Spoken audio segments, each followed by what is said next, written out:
Okay, let's begin. So question number one is from Perak. Diagram 1.1 shows a pendulum which is oscillating, displaced by 0.2. Okay, so the displacement is horizontal from the equilibrium position. The period of pendulum is 0.5 seconds, which means that when it goes back and forth, okay, from here to here and then back here again, okay, it takes what, 0.5 seconds. Okay, that's what this word period means. Now, this is a phenomenon that is called damping. Okay, let's take a pause here first. When we talk about waves, okay, we talk about the 4+2 phenomenon. Okay, so you will sometimes see this kind of questions, one like, what is the wave phenomenon? So when you talk about wave phenomenon, there are four major wave phenomenons. Okay, the four major phenomenons. Okay, the four major phenomenons are reflection, refraction, diffraction, and interference. Okay, this is what I would consider major because there's one whole subtopic that is dedicated to just this phenomenon. Okay, a phenomenon is something that occurs naturally that can be explained scientifically. That's the official one. But on top of the four major phenomenons, there are also two minor phenomenons. Okay, so the two minor phenomenons are damping, which is this case. Okay, and the second one is resonance.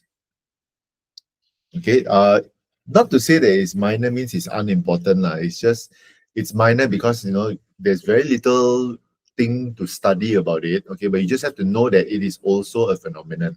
Okay, which is shown in this question. The phenomenon of damping occurs to the oscillation of the pendulum. So the first question is, what is the physical quantity that decreases when damping occurs? Okay, refers to the amplitude. Okay, what happens is that as this thing goes back and forth, okay, as this thing goes back and forth, I don't know what is Big Bang, Nelson. As this thing goes back and forth, it's going to slow down and slow down. The oscillation is going to get smaller and smaller and smaller and smaller. Okay, and that's very normal. Okay, and the reason why it gets smaller and smaller is because as it moves, it's going against the air. So there's air resistance. Okay, there's air resistance that is causing it to slow down. Okay, what you also need to know is that this air resistance is called, is a form of something we call external damping. Okay, that means it is damping due to outside circumstances. So for example, air resistance. As the pendulum is going back and forth, there's air resistance. So that causes damping to happen. But besides external damping, there's also this thing called internal damping. Okay, and the internal damping is because of the presence of this string itself. Okay, if you think about it, okay, wow, I don't know why I'm this one. Okay, but if you think about it, inside the string, there are all these molecules. Okay, there are all these molecules that are, that are kind of bound together. And as they move back and forth, they are like stretching, compressing, stretching, compressing, stretching, compressing, because it's going back and forth. So that motion or that movement in itself, it's kind of like friction. It's like internal friction, but it's a friction in the between the molecules. Okay. Actually, this is not really in your syllabus, but I think it's a good thing to know that there are two forms of damping. Okay, the reason why damping occurs is because of external damping, air resistance, and also internal damping. The string itself is causing the damping to happen. Okay, but basically damping is the reduction of the amplitude, not the frequency.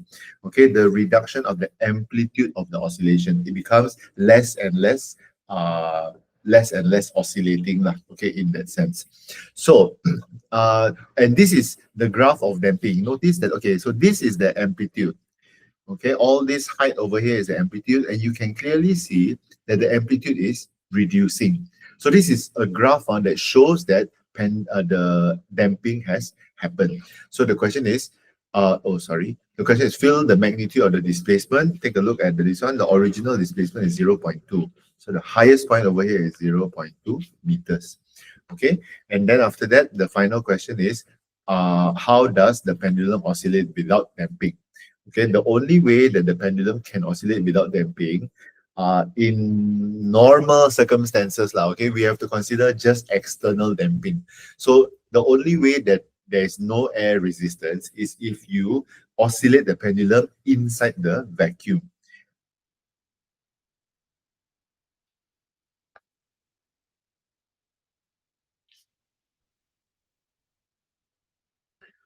Okay, another way, sorry, I'm giving you two options lah. Okay, so one way is to oscillate the pendulum in a vacuum. Okay, and then the reason for this, because they check up justify your answer, right? So the reason for this is because there is no air resistance in the vacuum, in a vacuum. Okay, basically there's no air lah. Okay, there's no air in the vacuum. Now, another alternative, if you want, and I think this is very normal. For example, kalau kamu tolak kamu punya adik, kan, or you push a child on a swing, the only way to keep him or her to oscillate is if you keep pushing the child. Not too hard lah, obviously. So the act of pushing a child maintains the oscillation, okay, without that pain. So that's also an alternative. Okay, you can write the alternative as push the pendulum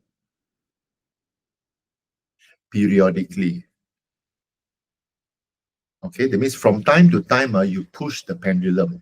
Okay, and then what this happens is that the reason for this lah, okay, the external force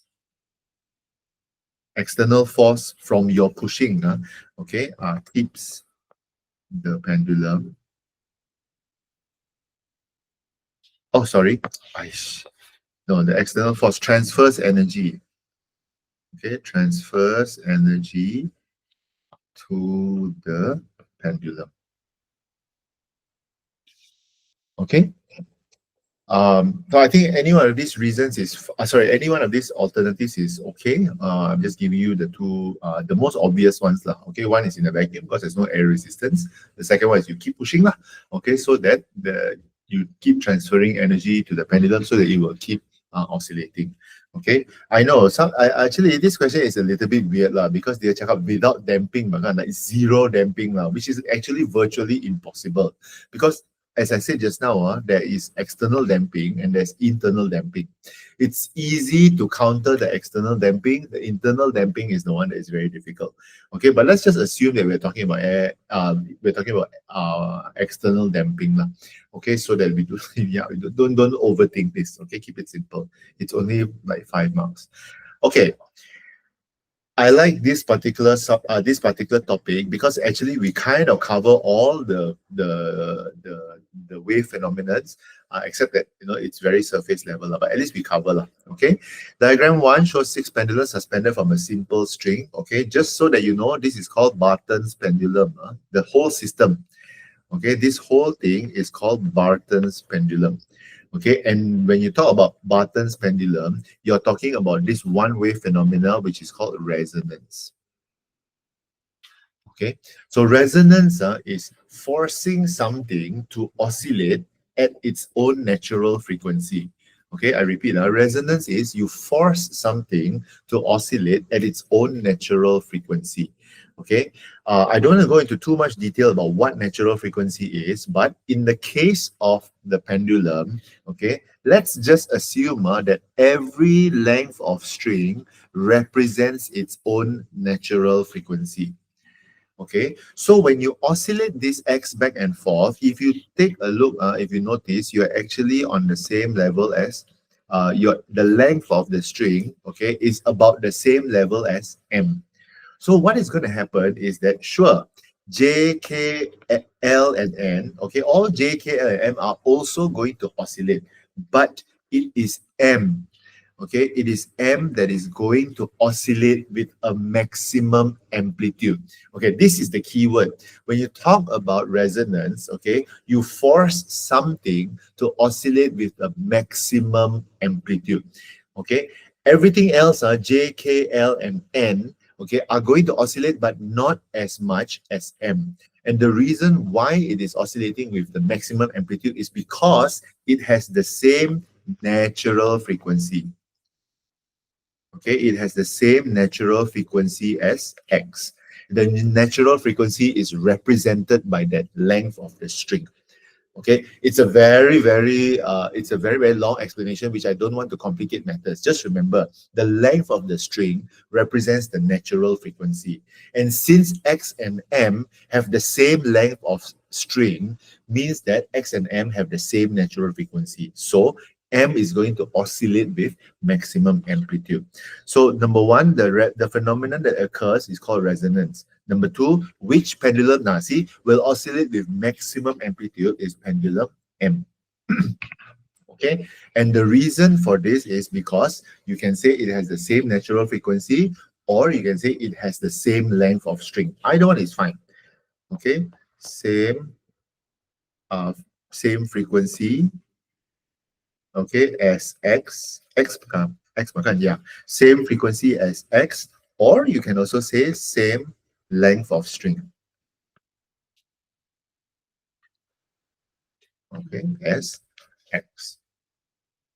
Okay, but this is a 2 mark question, so you got to explain what does it mean now when it is oscillating with maximum amplitude. Okay, we saw in the question before, when we're talking about amplitude, we're talking about the transference of energy. Okay, transfers of energy. So you can write maximum energy. Okay, is transferred to pendulum M. Okay, so that's why resonance and damping, we kind of learn this thing together because they both talk about almost the same thing, about maximum energy. Okay, but of course, in the case of damping is slightly different, but you're talking about the amplitude of the this one. So maximum amplitude means that in a way it's maximum energy lah. Okay, but this is how we would explain it. So yeah, that's basically what resonance is. Okay, question number 3. Those of you who joined me for the SBP class like a couple of weeks ago, we actually did this, but we're just going to do it again anyway. So diagram 2 shows propagation of water waves from deep region to shallow region. Okay, so the first thing you need to know is that this is refraction. Okay, and the key word to know whether you're talking about refraction or not is the word deep or shallow. When you see the region that is deep or shallow, then you know that, okay, this one has got something to do with refraction. Because diffraction, which we will see later, is 1 slit. If it's interference, it's 2 slits. That's a different story altogether. Okay, and then what's the third one? Reflection is just, basically, reflection is just basically a mirror lah. Okay, so this is refraction. Okay, next question is in diagram 2, okay, draw the normal line and complete the direction of wave propagation from deep to shallow region. Okay, first of all, in order to draw the normal line, we need to complete this line. Okay, so just extend this line all the way here, and then the normal line is the line that is 90 degrees to the surface. Okay, 90 degrees to the surface. So your line will be here. Okay, then you draw.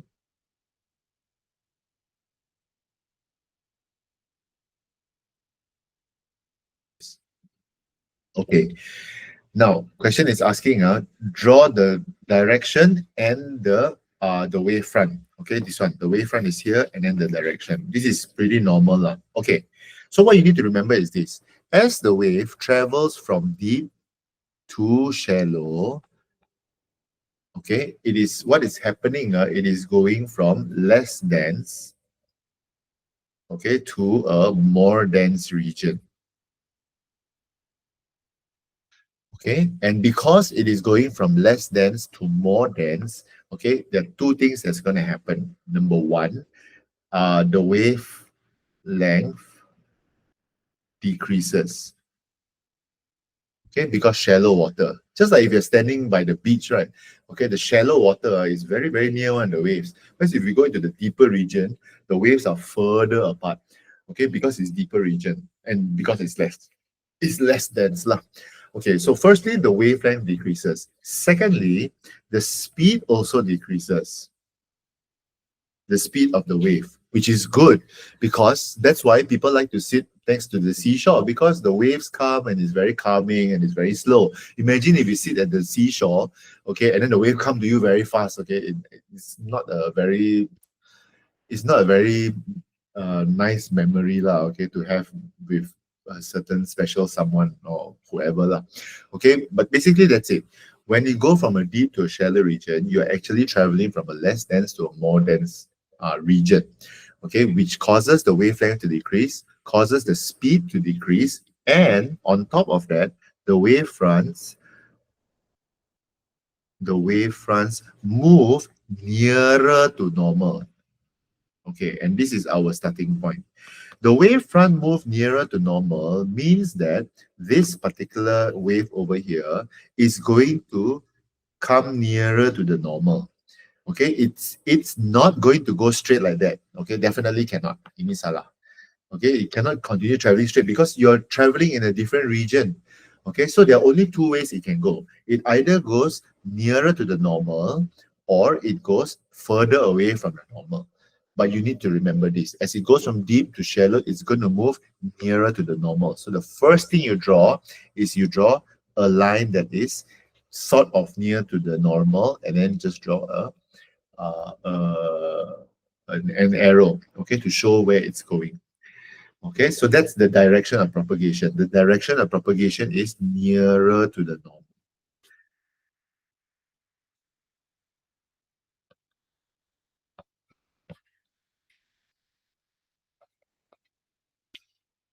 Okay. Secondly, the question is also asking about the wave front. Okay, so yang benda-benda ini, all these lines over here that you see, all these are wave fronts. Now remember I said now that as it goes from deep to shallow region, the wavelength decreases. So what you need to know is that actually this is a wavelength.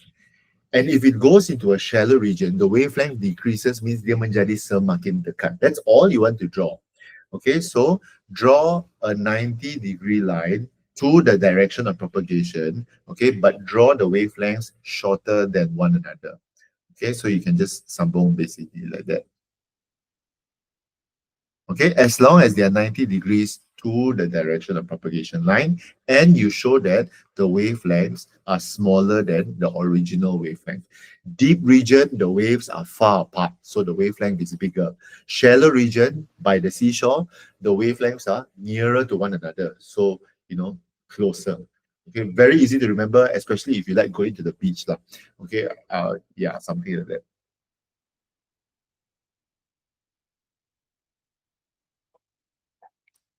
Okay, let us move on. I'm just double checking something. Hold on.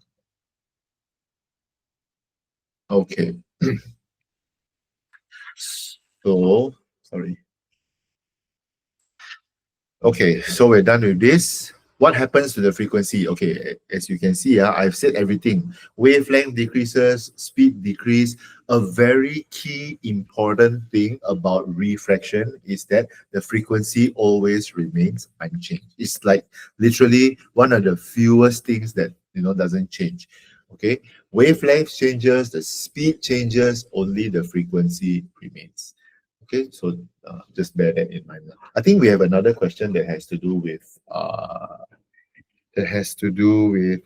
refraction. Okay, which we will answer in a little while.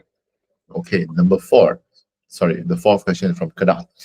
So this remote control. Okay, I think remote control very easy to remember. It's an infrared wave. Okay, so the type of wave that is used by remote control, I would answer infrared wave.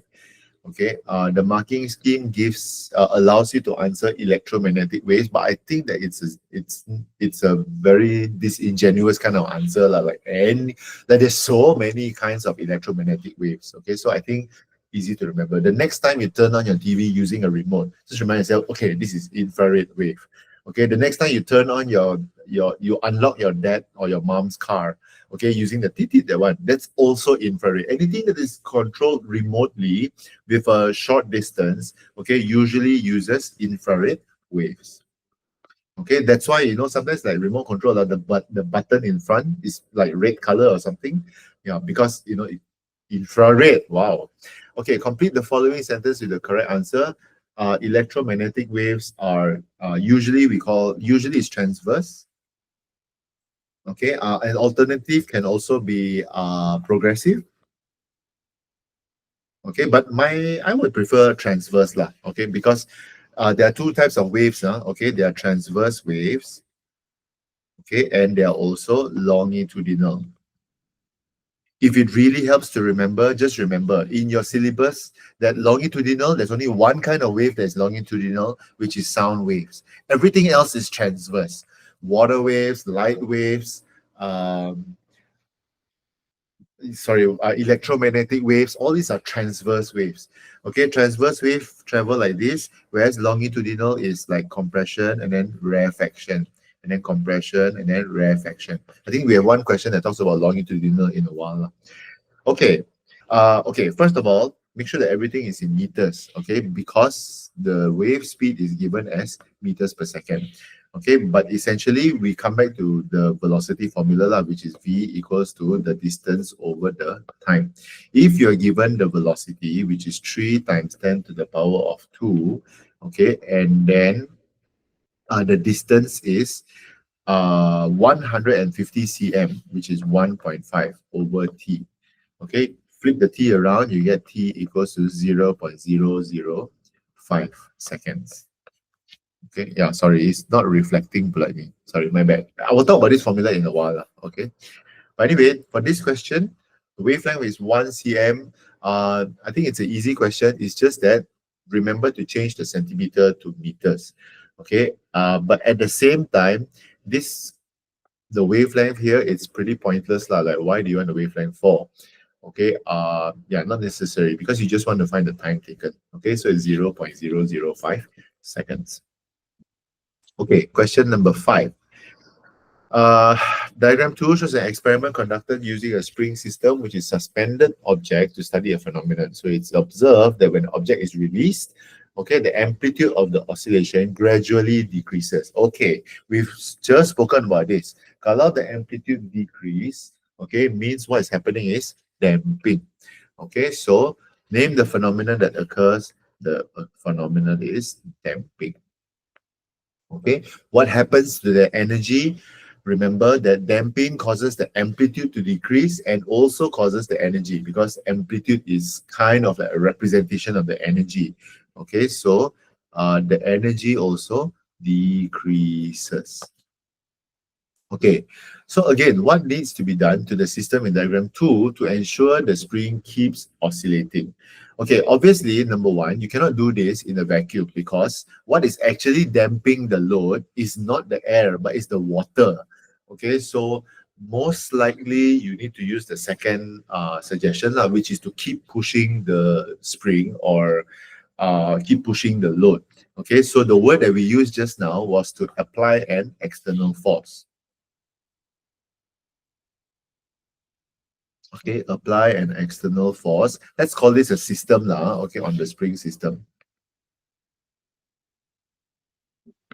Okay, and so the reason for this is as the one that I showed you just now when we were doing the damping. Okay, we apply an external force, okay, so that it can transfer energy to the spring system. Okay, so we can pretty much keep the same answer lah. Okay, so it transfers energy to the system. Okay, yeah, transfers energy that is lost lah. Okay, that is lost due to the water. Okay, sketch a displacement time graph to show the above phenomenon. Okay, the most obvious one is to just copy from the question that we saw just now lah. Okay, you can just use exactly that. Okay, the only thing that you need to be aware of is that the frequency needs to be the same. Okay, so the length, dia punya jarak dari sini sampai sini dan sini sampai sini must always be the same. Okay, this is the trick. This is the tricky part. You cannot just one draw how you like one to know. Okay, you cannot. So just be aware that it has to be same length. okay, in between. And not only that, it also has to reduce. So usually my suggestion when we talk about drawing this, I will usually start with the dotted lines. So it kind of helps me lah. Okay, so what I would draw is I would draw the dotted lines first. Okay, like a curve like that. Okay, but and I will also mirror it the same way lah. So okay, something like that. Okay, and then remember for damping, it always starts from the maximum. Okay, kind of like a cosinus graph, except that the cosinus graph is, is damping lah. So you draw from there, and I suppose if I want another peak to be here, sorry, okay, one peak here, and then one peak here, and then another peak here. So you can draw like that. Okay, as long, sorry, no, should come down here. Yeah, something like that. Okay, so I would determine the pixar. So usually two lines of this, okay, will represent one full wavelength, top to top, and top to top, top to top. So yeah, so it doesn't have to be pretty, but the most important thing is that the distance, okay, has to be consistent from one peak to the next peak. Sorry, what's it called? Crest. From one crest to the next crest, from one crest to the next crest. That one has to be consistent. Okay, in case you have forgotten, the peaks here are called crests. Okay, and the bottom peaks are called troughs. Okay, the light blue one is just notes. The pink color and the dark blue one is actually the answer. Okay, for a displacement time graph to show the above phenomenon. So yeah, trough. So just copy it first, okay, and I suggest that just do a couple of practices on how to draw. I think it should be good to go. Okay, number 6, okay, from Negeri Sembilan. Okay, so now we come to another wave phenomenon, which is the interference of waves. Okay, when we talk about the interference of waves, the first thing that we need to understand is this concept of superposition. Okay, basically superposition is the overlapping of the waves, except that we cannot use the word overlap because it sounds so like macam bahasa pasar. So we use the super fancy word called superposition. Okay, or the root word is called superpose. So when two waves superpose on one another, okay, you get the resultant displacement lah. Unphysicky. Okay, so the principle of superposition, okay, is that when two waves superpose, okay, or you can also say when two waves superposition also can, okay, the resultant displacement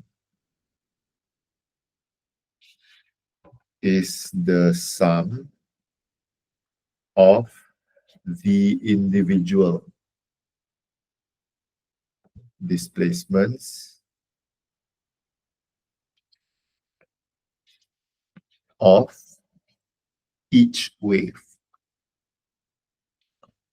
Okay, so there is a resultant displacement, and it is the total of all the individual displacements of each wave. Okay, and in this case, the type of interference, okay, so there are two types of interference. In this particular case, the interference is called the constructive interference. The opposite of constructive interference is destructive.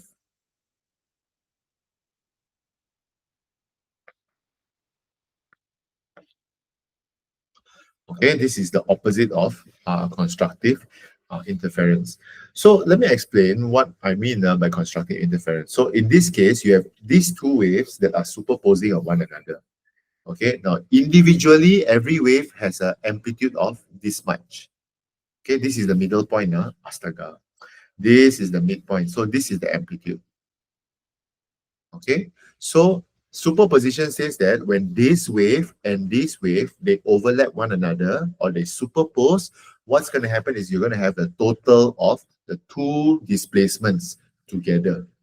Okay, so usually we write here A and then here A, and then the sum is 2A. This one is already superposed. Okay, this one is already superposed, so you get 2A, and that's what it means. So constructive interference means you have one wave and then on the same wave, and they just happen to overlap at the same time, yang ngam A. Okay, but the opposite of constructive interference is destructive. For example, let's say I have a wave that is this high, and then saya kasih campur, okay, dengan a wave that is the other way around.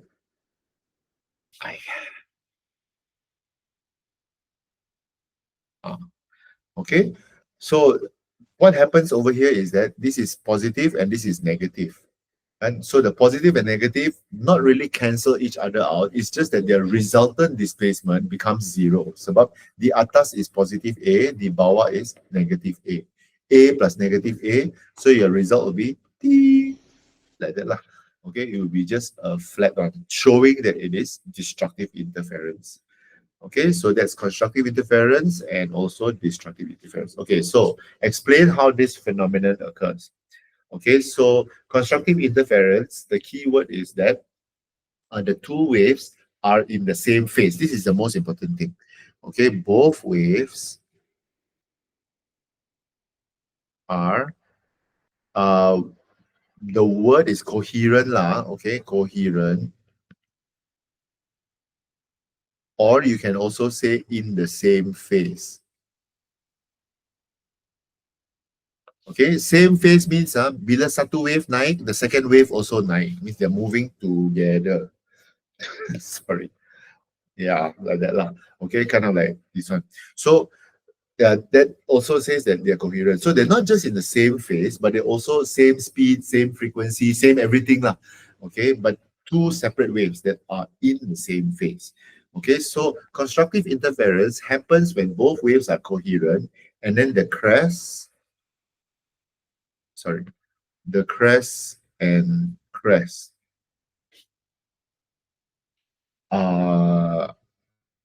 meet. Okay, or the trough and trough meet. Okay, so meet to form, no, to, sorry, meet and the resultant displacement. Resultant displacement is maximum. Okay, the resultant displacement is maximum. So yeah. Hold on.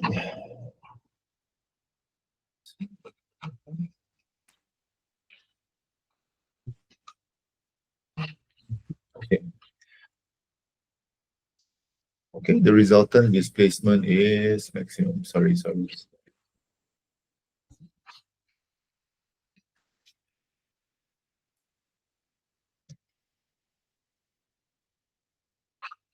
I was going to say something. Oh, okay. So if you're talking about destructive interference, this is the answer for constructive interference. So if you're talking about destructive interference, then just flip it around lah. Number one, both waves are not coherent or they're in opposite phase. Okay, and then the second one is a crest and a trough meet. Okay, and the resultant displacement is zero. Okay, so take some time to write the destructive interference, okay, on your piece of paper. But you know, that's basically it. Number one, both waves are not coherent or are on opposite phases. Okay, number two, crest and trough meet and the resultant displacement is zero. Okay, that would be how you would explain destructive interference. Okay, now when we talk about interference, okay, there is one formula that governs this whole thing now, which is the wavelength equals to A times X over D. Okay, so I feel that it's difficult to explain using words what this A, what this X, what this D is lah. Okay, so I think the easiest is to look at this gambar raja, look at this figure, and try to explain to you what it is. Okay, so number one, the D is given from here.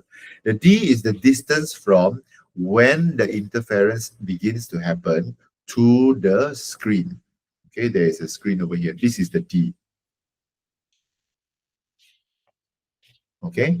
Secondly, the A is the distance between the two interference waves. Okay, so nothing to do with this original one lah. Okay, but it's just the distance between these two is the distance A. That is A. Okay. Thirdly, X. Okay, and X is the most tricky of them all lah. Okay, X is the distance between only two, okay, only two light patterns. So this length over here is X. Somebody has, yeah, I think I made sort of this one. Okay, so this length over here is X. Okay, so as you can see, the not unfortunate lah. Okay, the thing is usually questions like this will be given. They will give you a series of light, and then they ask you to figure out what the X is. The X is not 22.5 millimeters. Okay, your job is to figure out how many sets of X there are. Okay, so if you take a look, there's one set over here, second set, third set, fourth set, and fifth set. Okay, so there are 5 x's.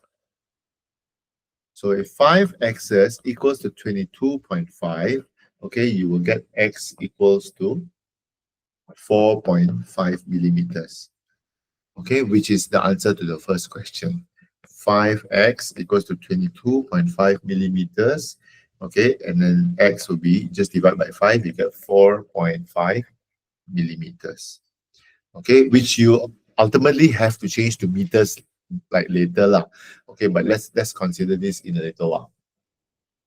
Okay, so that's the first thing. Sorry, that's the second thing. The first thing, as I said just now, know how to identify what is A, what is X, what is D. Okay. Secondly, usually in cases that involve interference, they will usually give a few sets of X's. You have to determine the length of one X. That's all I want. Okay. Thirdly, is usually it will involve the formula lah. The full formula they will ask you to calculate the wavelength. Calculate the wavelength. So lambda equals to AX over D. Okay. Warn yourself or remind yourself that everything must be in meters. Okay, so you're given the distance between the two slits. A is 0.4 meters. So the first thing you have to do is divide by 1000, which will give you A equals to 0.0004. Okay, really? 1, 2, 3. Yeah. Okay, 0.0004 meters. Secondly, just now the X we count is 4.5. So the X is 4.5 millimeters. Divide by 1000. Okay, you will get 0.0045. Okay, meters. The good news is D is already in meters. Okay, so you don't have to worry lah.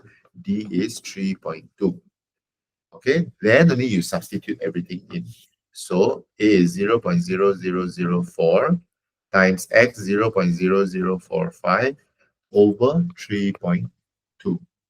Okay, which will give you an answer of about 5.625 times 10 to the power negative 7 meters. Okay, so the formula is not difficult, okay, except that you have to keep remembering, okay, changing from millimeter to meter is divide by 1000. Okay, and that's how you will get this answer. Okay, next question. Once again, we are looking at refraction.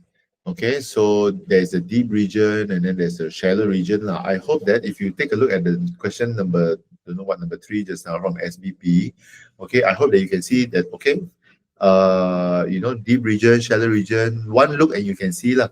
Okay, obviously this is the deeper region. How you know? Because the wavelength is bigger. This will be the shallow region. Okay, shallow means less dense, etc., etc. So, okay. So first of all, the wave phenomenon is called refraction. Okay, let's begin with that. Secondly, On diagram 5, draw a normal line at Q. Okay, normal line is 90 degrees to the surface. Where is the surface? The surface is this. This is the surface.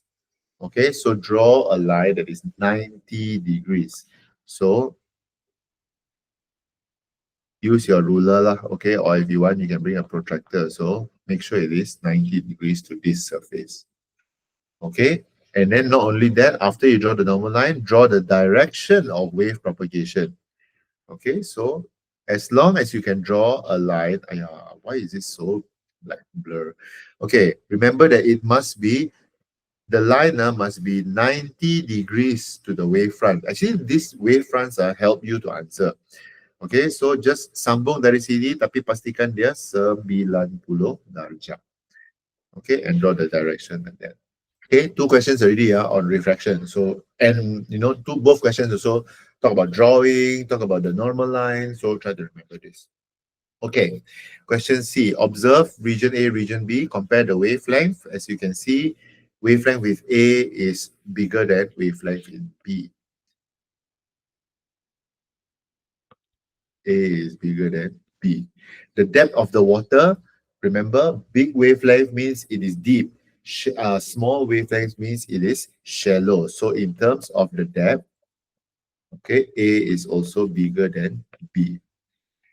Okay, and the speed of the water wave, remember, in deeper areas, the water wave is faster than by the seashore, which is shallower. Okay, so the speed of the water wave would also be A is bigger than B.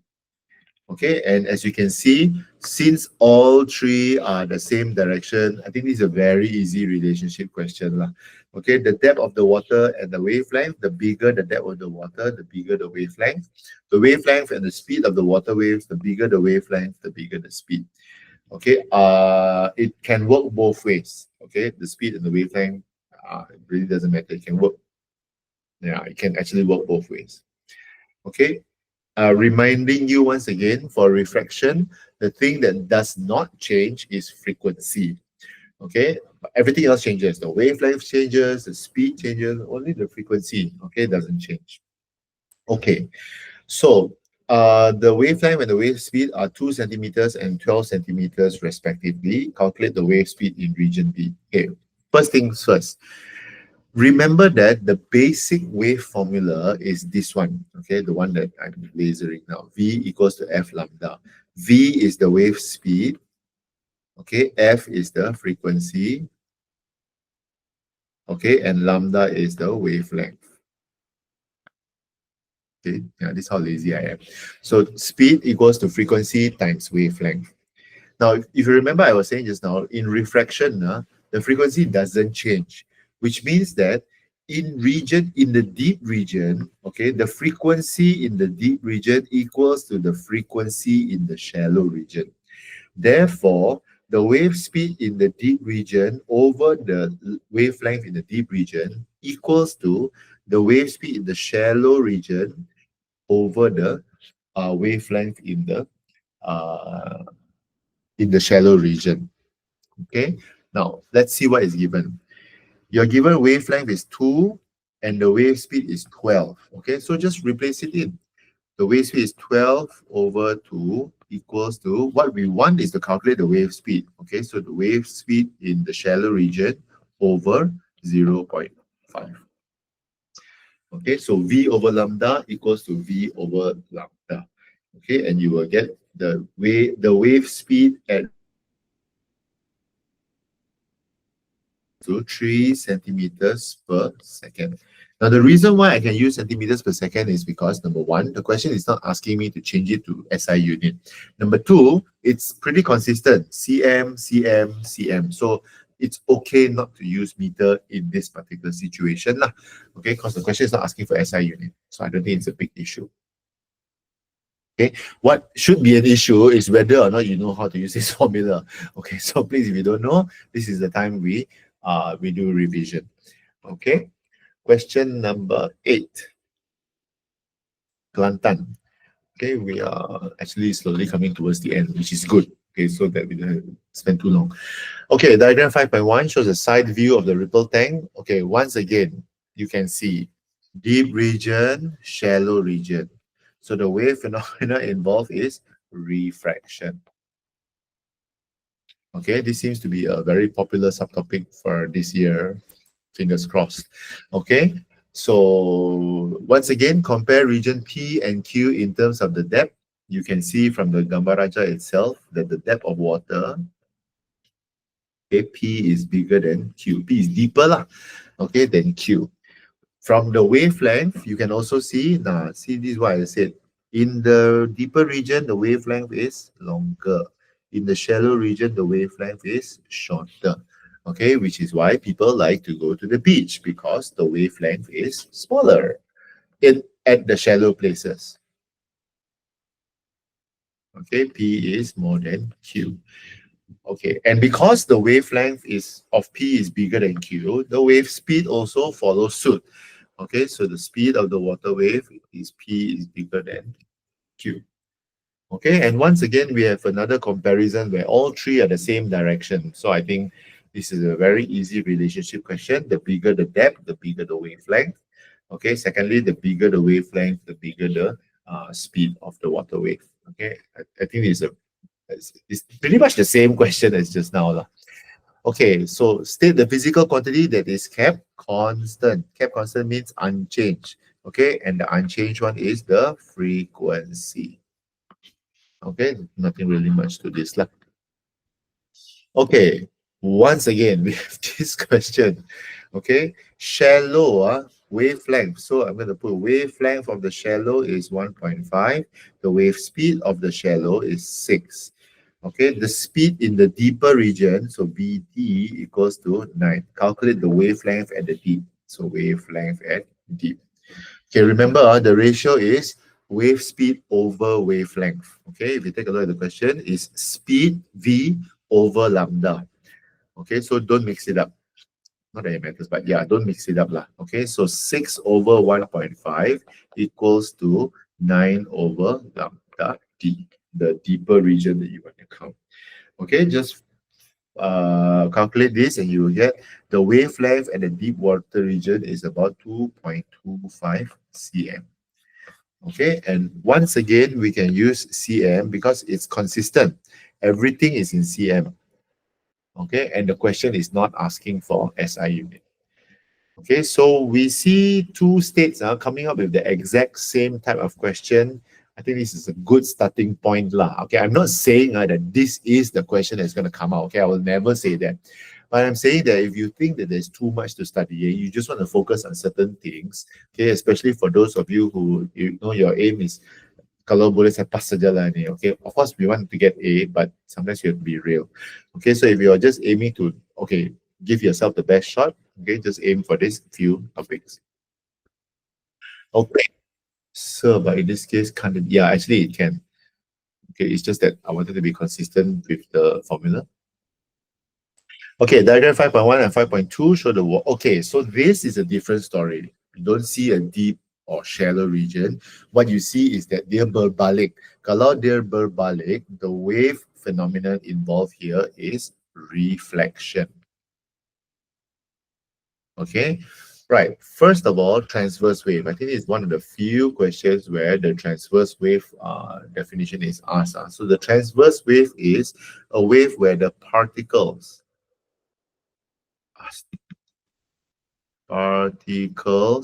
of a medium vibrates perpendicular to the wave propagation.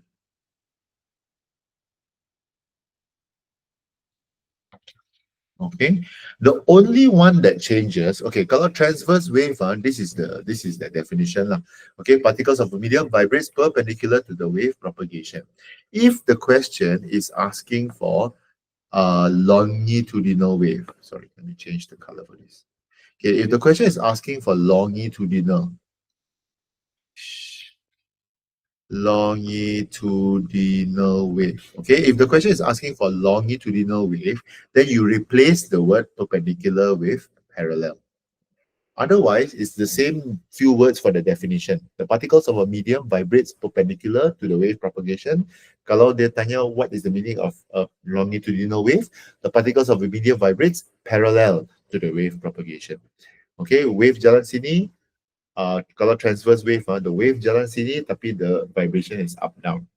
Okay, whereas if it's longitudinal, the wave jalan sini, the wave jalan sini, but the vibration goes like this. Okay, same direction. Okay, compare the angle before and after the wave phenomenon. As you can see, before and after both are 45. Okay, so the angle is before equals to after. Okay, personally, I feel that you should write this in a full sentence lah. Okay, rather than use this symbol. Why it looks so weird? Okay, the angle before is the same as the angle after. Okay, the frequency of the wavelength. Take a look.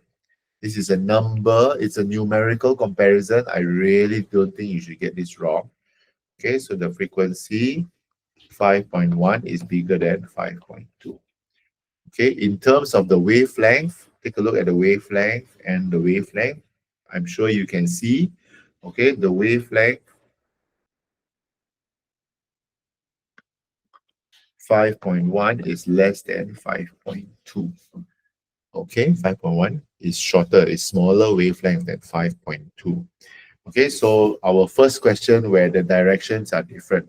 Okay, because this brings us to a very important relationship. The relationship between wave frequency and wavelength is not just covered in this topic, but also in quantum physics. Okay, so remember this relationship. The relationship is the bigger the frequency, the smaller the wavelength. Okay, it can also be the other way around. You can write wavelength first and then frequency. It's not a big issue because there is a very important, there's a very unique explanation why they kind of affect one another. Okay, the wave phenomena involved in this case is reflection. So much earlier on, I was babbling about let me see, this formula. Yeah, about this formula, D equals to VT over 2. Okay, so there are some times where you will have to use this formula, and the unfortunate thing is sometimes this formula is actually not given. Okay, but this is one of those cases. When a ship sends ultrasonic waves, dia hantar itu wave, lepas itu wave tentukan kembali.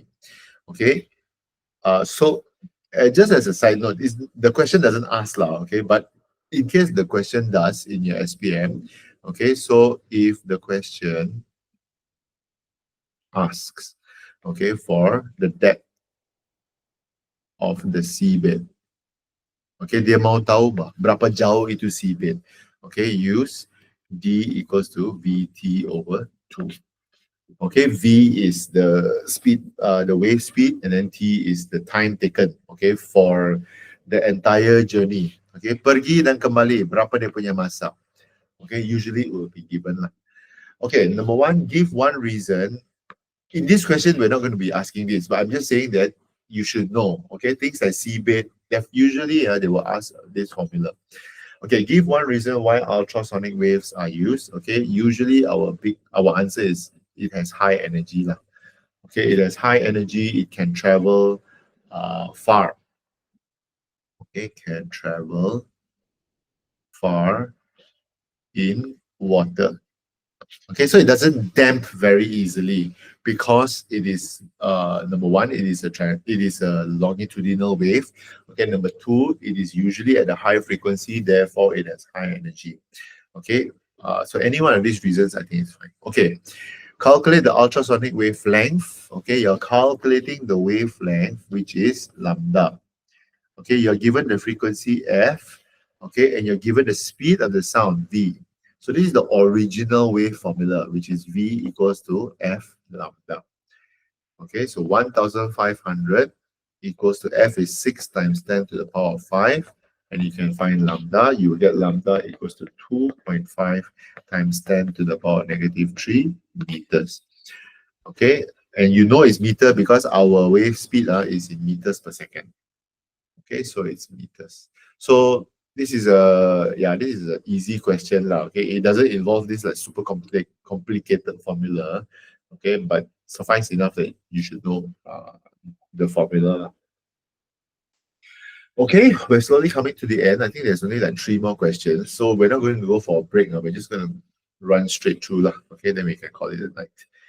Okay, number 10. Once again, refraction. Okay, so we seem to be seeing this pattern now. Okay, try to guess what the question is going to ask. It's going to ask you to draw the normal line. Oh, no, it doesn't. Oh, wow. Oh, then, see, draw a normal line. Okay, so yawn. Okay, anyway, what is meant by the refraction of wave? So we've been talking, but the actual definition of refraction we haven't covered. So it's a good thing that we're answering this question. Okay, the key word for refraction is the change of direction. Okay, the change of direction of wave due to the change in its speed. Okay, so when the speed of the wave changes, the direction of the wave also changes, either nearer to normal or further away from the normal. Okay, of course, the next question that needs to be asked is why is the speed changing? The speed changing because you move from different depths, okay, from shallow to deep, from more dense to less dense. Okay, so the density of this one also plays a role in the changing of its speed, okay, which also is covered in the light topic. Okay, observe the water waves. I think at this point you already know how to do. So the depth of the water, this is shallow and deep. So they don't really give any number. So we have to write the word shallow and deep. Okay, so the depth. I'm gonna go with shallow lah. Okay, shallow is less than deep. Like wow. Okay, the wavelength for the water wave, you can see shallow is smaller, deep is bigger. So wavelength. Shallow, smaller than the deep. And finally, the speed of the water wave. At this point, I hope that you already know if the wavelength is small, the speed also is small. Okay, shallow places have lesser speed than deep, which is why people like to sit by the seaside, okay, because the speed of the water wave is small. Okay, and once again, the depth of the water, the bigger the depth, the bigger the wavelength, the bigger the wavelength, the bigger the speed. I think we've answered this too many times, like it shouldn't, okay? Draw a normal line at X, draw the direction of wave propagation. Okay, normal line at X. So once again, it is 90 degrees to the surface. Where is the surface? Near the surface. Okay, so 90 degrees, take out your protractor and draw a 90-degree line. Okay, 90 degrees to the surface. Okay, and then of course, because it's going to a deep region, guys, listen up. Shallow to deep. It's not going nearer to normal. It's propagating away from normal. Okay, away from normal.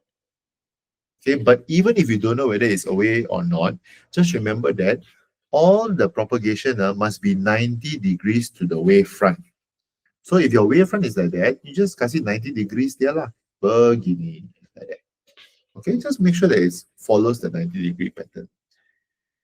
Okay, and then you're good to go. All right, next.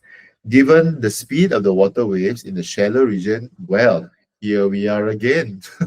Okay, so this is the V equals to F lambda. Sorry, the Vd over lambda d equals to Vs over lambda s. Same question. Okay, so wave speed of wave, so this is the Vs, this is the Vd, and you are given the shallow region punya wavelength, so lambda s. Calculate the wavelength for the water wave in the deep region, ini lambda d. Kau mau cari ini.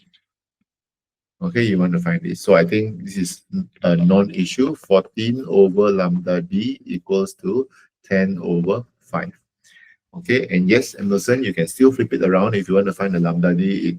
works by the same principle because of the ratio lah. But when you do this, you get lambda D equals to 7 cm.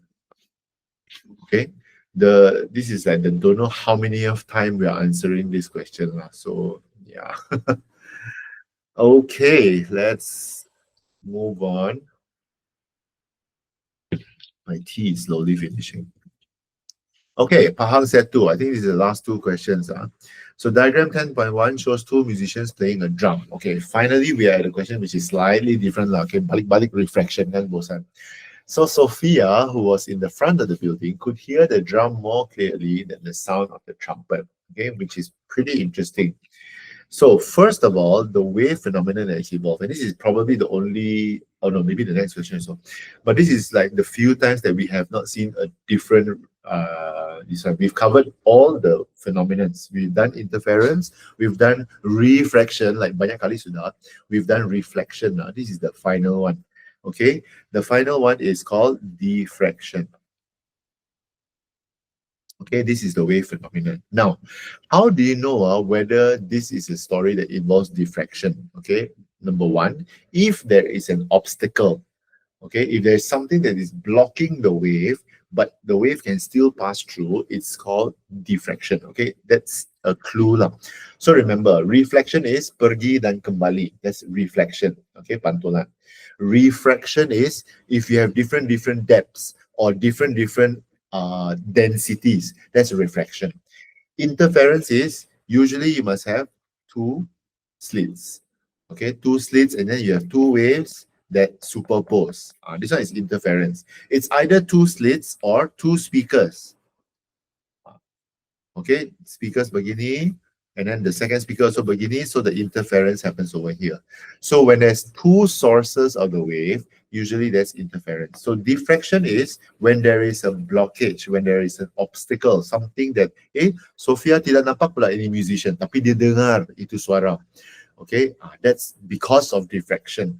Okay, pretty much like the noise level in our school. Okay, when everybody finish exam already, right? You can hear the noise from very far away. Although you don't see the people making the noise, you still hear them anyway. And that's thanks to diffraction. Okay, so based on the phenomenon that you name in A, explain why the sound of the drum is clearly heard by Sophia than the sound of the trumpet. Okay, so what makes the sound of the drum very different from the sound of the trumpet is, and there's a lot of assumption behind this, is the frequency. Okay, the frequency of the drum. Generally, drum frequencies are lower in value than trumpet frequencies. That's why trumpet frequencies kan dia sangat nyaring. Okay, that we're not talking about loudness. Okay, the frequency has nothing to do with how loud the sound is. Okay, something can be very high frequency and still be very soft. For example, a cat meowing, a kitten meowing.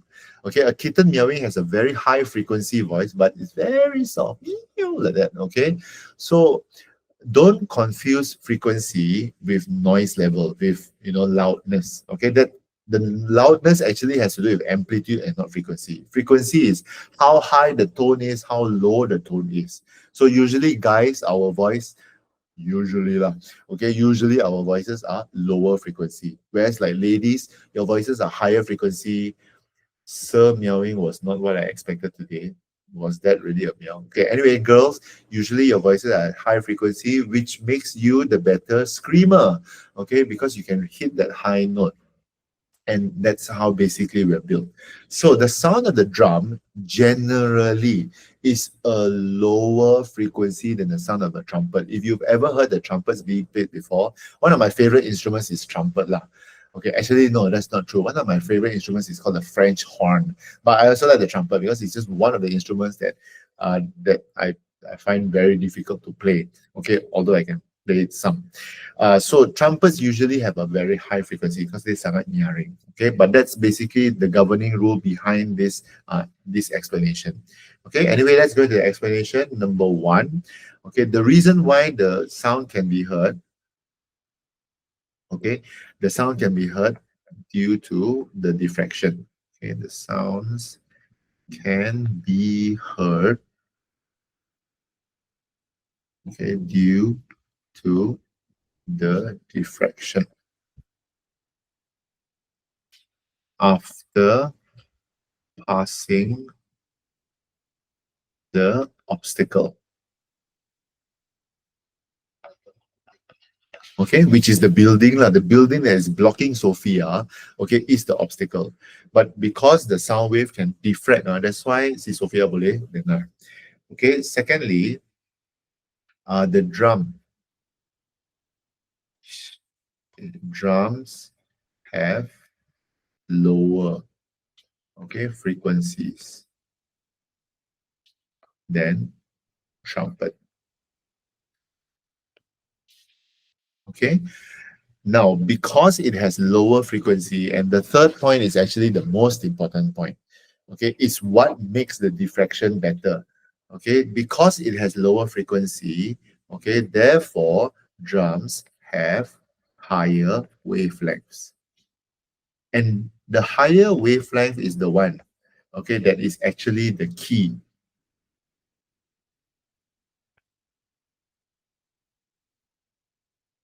Yeah.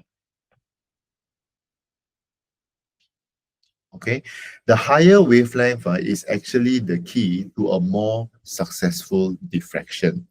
Okay, so and of course you have to talk about the spreading of the waves lah. So the sound waves, okay, the sound waves from the drum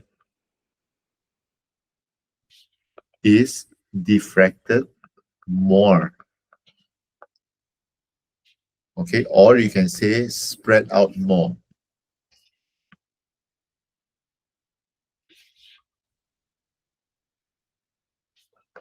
than the trumpets.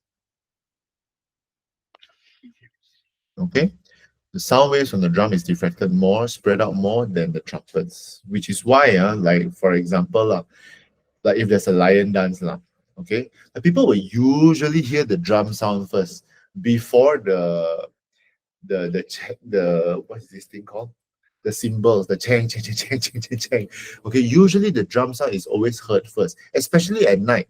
Okay, of course, there's an entire reason for at night, but usually, when you hear the lion dance, right? Like especially if you're very far away, you know there is a lion dance because of the sound of the drum. Okay, it's like you cannot say, oh, other lion dance because you heard the cymbals. No, you don't hear the cymbals first. Usually from especially very far away, you hear the lion, the sorry, not the lion, you hear the drums. Okay, I think it's called what, 24 season drums, 24 Chinese drums, but the drums is the one that you hear first. Why? Because it has lower frequency. Lower frequency means higher wavelength. Higher wavelength means it is better diffracted. Okay, it reaches our ears better because the sound is diffracted better compared to the cymbal. Okay, and also by extension in this question, the trumpets. Okay, so the next time you see a lion dance, remember, oh yeah, I can hear the sound because of diffraction. Huzzah. Okay, let's continue. So diagram 2 shows the sound or waves. Okay, everybody, in case you're not aware, just now we are talking about transverse and longitudinal waves. So transverse waves look like this. Okay, and kita biasa. This is how longitudinal waves look like. Okay, and as I said, transverse wave got two important components. The peak is called the crest. The bottom is called the trough.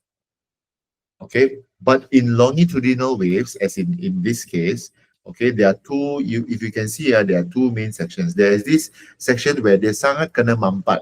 Okay, this is called a compression region. Okay, and the opposite of compression is this region where dia sangat luas. Okay, this is called a rarefaction.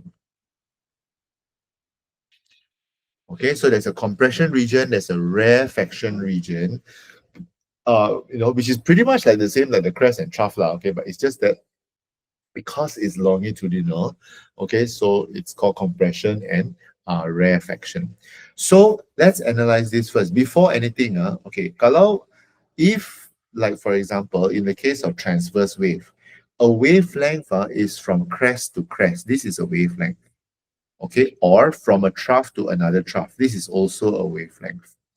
Okay, now in the case of longitudinal wave, okay, the wavelength is from one compression to the next compression. Okay, or one rarefaction to the next rarefaction. This is also the wavelength. Okay, I'm pretty sure the question is going to ask us to calculate the wavelength. Now, that calculate the wavelength first. Okay, so in this question, okay, in order to figure out the wavelength, you need to see how many sets there are. Just like just now, yang kita mau tentukan itu nilai X makan. Okay, we want to see how many sets there are. Okay, and how do you determine whether to use the compression or rarefaction? Look at the beginning. The beginning is a compression region. The ending is also compression. So you go from one compression to another. So when you identify the compression, is one compression, second, third, fourth, fifth. How many sets are there altogether? One set, two sets. These are all wavelengths. Okay, there are altogether five sets. So same like just now, 5 x's equals to don't know how many millimeters. In this case, 5 wavelengths is 1.52 meters. So you can calculate one wavelength. 5 wavelengths is 1.52 meters. So one wavelength is just divided by 5, which will give you 0.304 meters. Once you have the wavelength, you can calculate the wave speed, okay, by using the formula V equals to F lambda. Cuma, this is kilohertz. Okay, kilohertz is times 1000. So you got to change the 1.15 to hertz. You cannot use kilohertz. Okay, so this is 1150 hertz. Okay, so multiply by 1000. Like kilogram change to gram lah, and you multiply by 1000. So when you substitute it in, you get V equals to F is 1150 times 0.304, which should give you about 349.6 meters per second.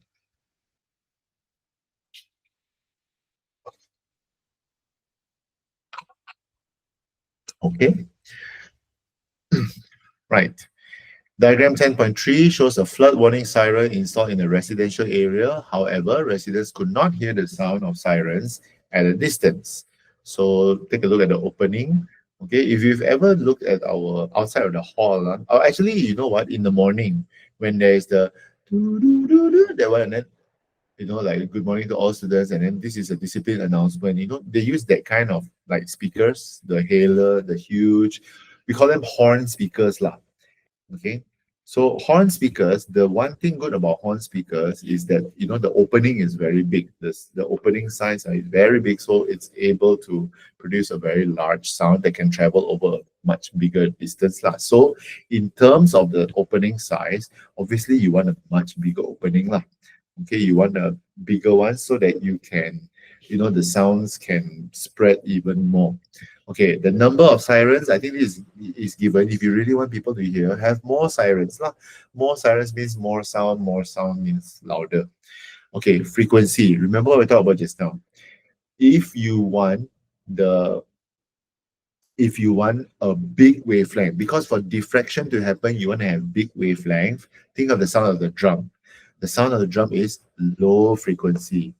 Okay, so you want low frequency so that diffraction can be better.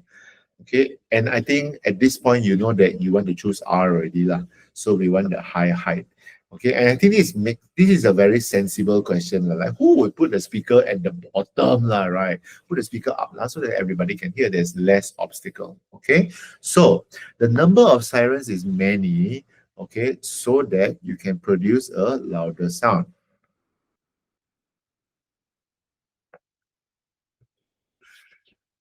Okay, the opening size is big. Remember, don't write the number. Okay, write the whether it's big or small.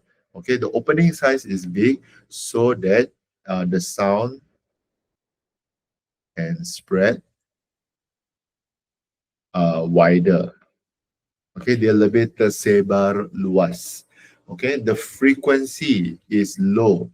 The frequency is low so that you can have a more obvious diffraction.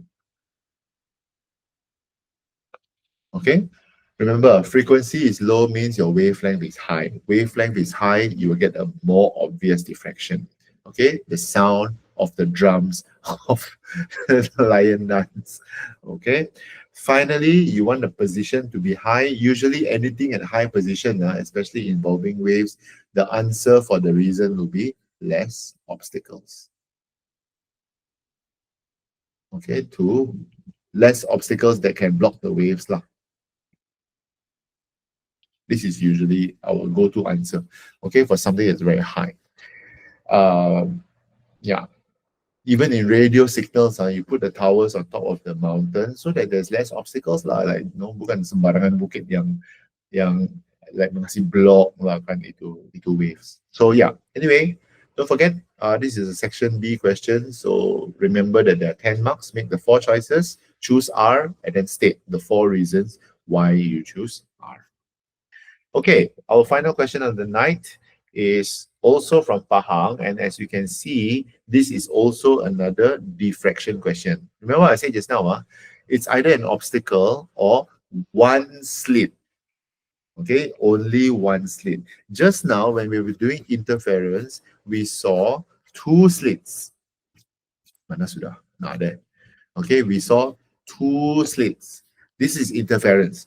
2 slits, 2 speakers. All these are interference. But in the case of diffraction, diffraction is either an obstacle, okay, like in this case, or one slit. Okay, then you know, okay, this is diffraction. So at least you lock in, okay, that okay, this is diffraction. I need to know what this is. Okay, what is meant by 10 hertz? The frequency of 10 hertz means that it is 10 complete. Okay, the key word here is complete. 10 complete oscillations in 1 second. Okay, and 10 hertz is no joke, In 1 second, you have to, oscillate 10 times. I can't even do it. I can't even do 5, I think. Okay, so 10 is pretty high. 10 complete oscillations in 1 second.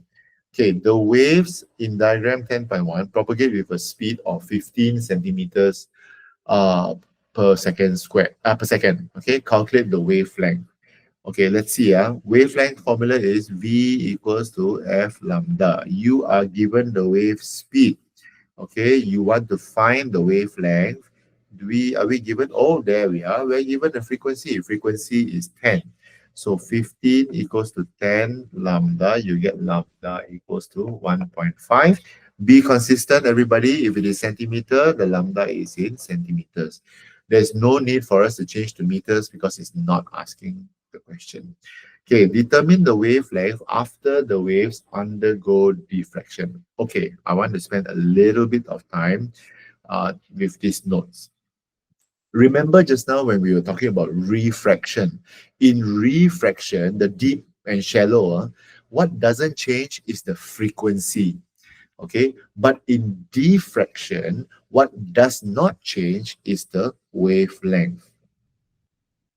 Okay, the wavelength does not change.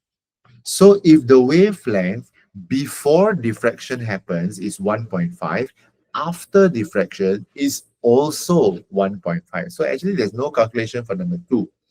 Okay, the answer is just 1.5 cm, the exact same one as before the waves undergo diffraction. So please remember, okay, for diffraction, the wavelength does not change. For refraction, the frequency does not change.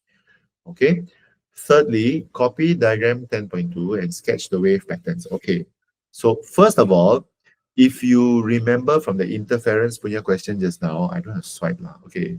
You see, what happens is that when the wave passes through a slit, it becomes circular, or it becomes more circular. And that's basically the effect of diffraction in a nutshell. Okay, so although originally your wave front, okay, your wave front over here originally is what we call plane wave, okay, straight. But after it passes through the obstacle, sorry, not the obstacle, the slit, okay, after it passes through this slit, it's going to change to become circular. Okay, I'm going to draw the, wait, sorry, they're asking us to draw on 10.2. Okay, I'm going to draw on 10.1 first, just to tell you something, okay. First thing is, remember, after diffraction, it becomes circular. Okay, I think if you draw four or five, whatever lah, as long as you draw circular patterns. But more importantly, remember the second thing I said just now for question number two, the wavelength does not change. Okay, you have to do this very, very carefully. You cannot just simply draw. You cannot just simply draw. Okay, as long as it's circular lah. So I just draw. Sorry, I just draw circular, circular, circular, circular. Yang penting nampak macam bulat. This answer, everybody, is wrong. Why is it wrong? Because the wavelength is not the same. Okay, so if a question comes out this year on diffraction, make every effort, okay, to remember that the wavelength does not change. Okay, so it's a bit difficult. It requires a little bit of practice, but you know what? It's 2.5 hours. I'm sure you have enough time. Okay, so number one, it has to be circular. Number two, it has to have the same wavelength, about the same. Okay, and for those of you who are very, very particular about distances, okay, it doesn't have to be the same until like sampai millimeter lah yang terdekat. Okay, as long as it kind of looks the same, you get the idea. Okay, so circular in shape and pretty much the same wavelength, okay, as the one over here. Okay, I think you draw 3 or 4 is good enough. Okay, yang penting dia adalah circular in shape and the wavelength is about the same. Okay, if you're really very sticky, sure, measure lah the wavelength, okay, and then just draw it back. Sure lah. Okay, whatever gets you the mark. But just remember, don't simply draw a small one. Okay, because there are two things that they look at. That's why this is probably 2 marks. 1 mark for the shape, 1 mark for the wavelength. Okay, be very careful about this. Okay, the frequency of the motor and the vibrator is reduced to 5 hertz. So the frequency is less. Okay, let's think about this. If the frequency reduces, what happens to the wavelength? The wavelength increases. Okay, we've established this right from the beginning. Now remember, if the wavelength increases, if the wavelength increases, what happens to the diffraction? It becomes a better diffraction. Okay, the diffraction will be more effective or more obvious lah. Okay, so let me give you the answer. Okay, number one. Okay, the most important thing is that the wavelength increases. Okay, the words in blue are the answer. I'm just going to add the words in red because the frequency decreases. Okay, frequency decreases, so the wavelength increases. Point number one, the wavelength increases. Okay, point number two is unique to this situation. Okay, the wavelength, okay, is bigger than the gap size. Okay, so just now when we were talking about the lion dance drums, right? Okay, the main factor that was in play is the wavelength of the wave. So a low frequency wave like the drum sound has a much bigger wavelength. But when you're talking about this situation, this is quite unique to this situation lah. Quite unique to this situation. Okay, did I lose the page? Oh, sorry. Quite unique to this situation, okay, where there is water wave and then a gap. Okay, a gap or a slit lah, we call this a slit. Now, if in the case of a slit, you need to add one more thing, which is this second sentence. The wavelength is bigger than the gap size. So these two factors combined gives you a more obvious diffraction pattern. Okay, so diffraction is more obvious. Okay, atau dalam kata lain, the waves spread out more. Okay, and what does this mean is that the wave front looks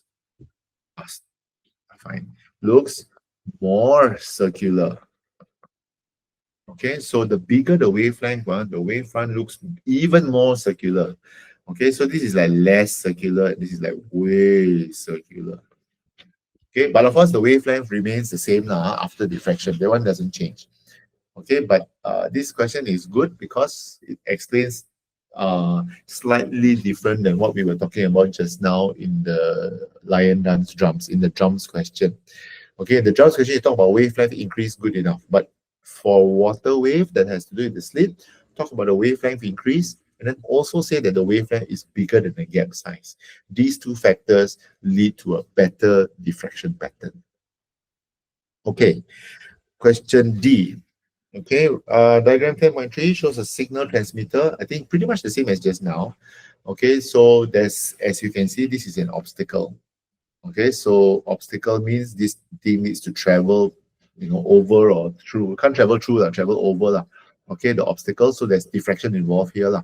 So again, if you have if you have forgotten everything, please remember, always choose a low frequency wave. Drum, okay, drum sound, not trumpet sound. So choose a low frequency wave. You want a bigger height. I think the horn speaker question just now, we already established this. You want a bigger height so that there's less obstacles. You want radio micro. You want radio waves because this is, hold on, signal to television signal. Okay, television signal is radio wave. Now, why radio waves? Main reason is because radio waves has a very big wavelength, and we want the big wavelength for a better diffraction pattern. Okay, and finally, the amplitude of waves should be high, okay, because the amplitude of waves is high energy. And even if you don't know, also you can kind of see at the analysis that we want to choose Q. Okay, so frequency of waves is low so that the wavelength is high, or the diffraction is more obvious. Okay, or you can also say spread out more, same lah. Spread out more. Okay, the height of the antenna is high. This one I think we've already said just now. Okay, less obstacles. Okay, less obstacles to block the wave. Radio waves, the main reason for radio waves is the same. The wavelength is high, the diffraction is more obvious, and it is spread out more. Okay, the amplitude of waves is high. Usually amplitude of waves refers to high energy. Okay, going for system Q because of the four reasons given in this question. Sorry, given by Q.